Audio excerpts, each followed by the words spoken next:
आदर्श साहू जी, मध्य प्रदेश से। महाराज जी, आपके चरणों में कोटि कोटि प्रणाम। महाराज जी, जीवन में भजन कितना जरूरी है? हर श्वास जरूरी है।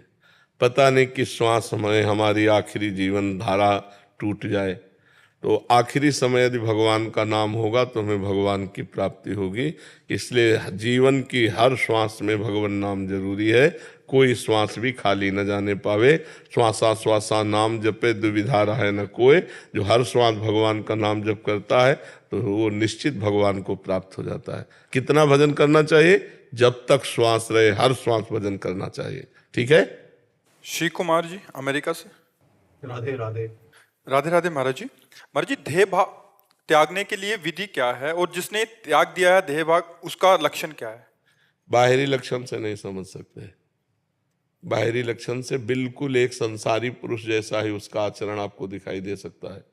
जैसे महाराज जनक जी, राजाधिराज पूरे सब, कैसे जानोगे कि परमहंस सुखदेव जी जैसे के गुरु हैं जनक जी, जिनकी राजा हैं, रानियां हैं, और शिष्य बनने गए हैं सुखदेव जी, जिनके शरीर में लंगोटी भी नहीं है। तो आपको लगेगा कि सुखदेव जी जैसे देह भाव रहित हो सकते हैं, जिनको वस्त्र का भी ज्ञान नहीं। लेकिन जो राजाधिराज बने हुए, मुकुट पहने बैठे, तो वो शिष्य हुए और वो गुरु जी हुए। तो देह भाव रहित महापुरुष की पहचान किसी बाहरी लक्षण से नहीं हो सकती। जो स्थिति प्रज्ञ है वो देखकर पहचान लेगा उसकी स्थिति।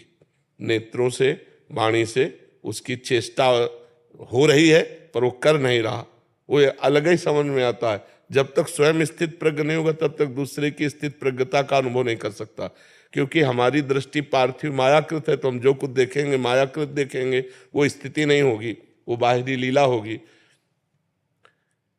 कर्माण श्रुति बोधिताम नितराम कुर्वन्तु कुर्वन्तु मां गूढ़ाश्चर्य रसासृगादि विषयान गृह्णन्तु मुंचन्तु वा कैर्वा भाव रहस्य पारगपति श्री राधिका प्रेयसा। बोले वो शास्त्र के अनुसार कर्म करे या न करे, वो विषय भोगे या त्याग दे, वो विषयी पुरुषों का संग करे या एकांत बैठा रहे, कोई फर्क नहीं पड़ता। जो देहाध्यास रहित ब्रह्म प्राप्त महात्मा है, अब वो मान लो विषय सेवन कर रहा है, कुछ खा रहा है, पी रहा है, देख रहा है, कुछ भी कर रहा है, तो आपको लगेगा कि ये तो महात्मा ही नहीं।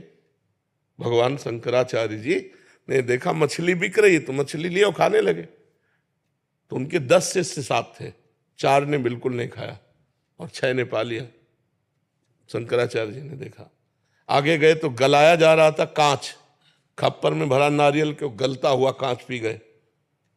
अब कोई नहीं पिया। तो उनसे कहा कि तुमने पिया क्यों नहीं, जिन्होंने मछली खाई थी। तो प्रभु कांच कैसे पी सकते हैं? तो बोले मछली कैसे पाली? बोले आपने पाया था। तो बोले हम कांच पी रहे, पियो ना। तो नहीं पिया। ऐसे किया, जीवित मछली निकल आई, वो तो योगी थे और उनकी आंतों में फंस गए, बच गए। तो 4 से पूछा आपने क्यों नहीं खाया? बोले आज्ञा नहीं करी। हाँ ठीक है।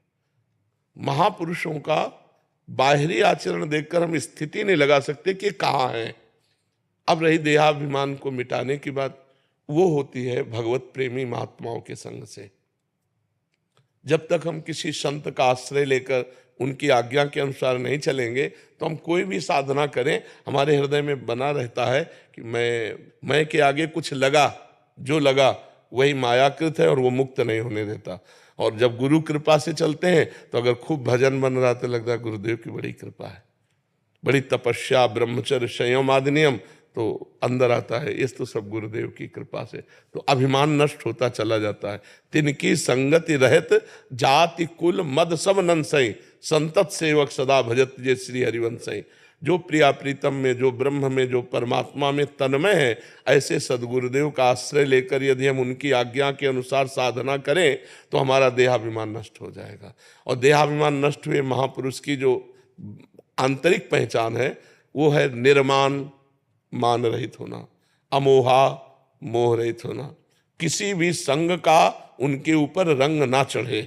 जैसे श्री सुखदेव जी की परीक्षा ली जनक जी ने, जब वो पूछने आए थे क्या मुझे जो अनुभव हुआ है वही सत्य ब्रह्म है। तो परीक्षा जो ही गेट में आए प्रधान द्वार पे, तो कहा महाराज को सूचित कर दो कि श्री सुखदेव जी आए हैं, सेवकों को, अन्य लोगों। वो तो अवधूत स्थिति वृत्ति भगवदाकार श्री सुखदेव जी की। जनक जी ने कहा खड़े रहने दो ऐसे। 7 दिन 7 रात कोई वार्ता नहीं, कोई उत्तर नहीं, तो हरकत में आ जाएगा कि नहीं आ जाएगा? देहाभिमान अगर होगा कि भाई कुछ तो उत्तर दीजिए ना, हाँ ना मिलना, कुछ कोई उत्तर नहीं। वो ऐसे ही 7 दिन 7 रात्रि एक मुद्रा में खड़े रहे। बोले महलों में ले जाओ। वहां सब 9 युवतियां और आप नंग धड़ंग 16 वर्ष की अवस्था। 7 रात 7 दिन 9 युवतियां सेवा में रहे। बोले जैसे गेट के बाहर थे वैसे ही हैं, कोई उनके हृदय में कोई फर्क नहीं। तो आए उन्होंने कहा जो तुम्हें ब्रह्म तत्व प्राप्त हुआ है वो वास्तविक वही सत्य ब्रह्म है। बस इतने बात के गुरु हुए प्रमाण देने के लिए।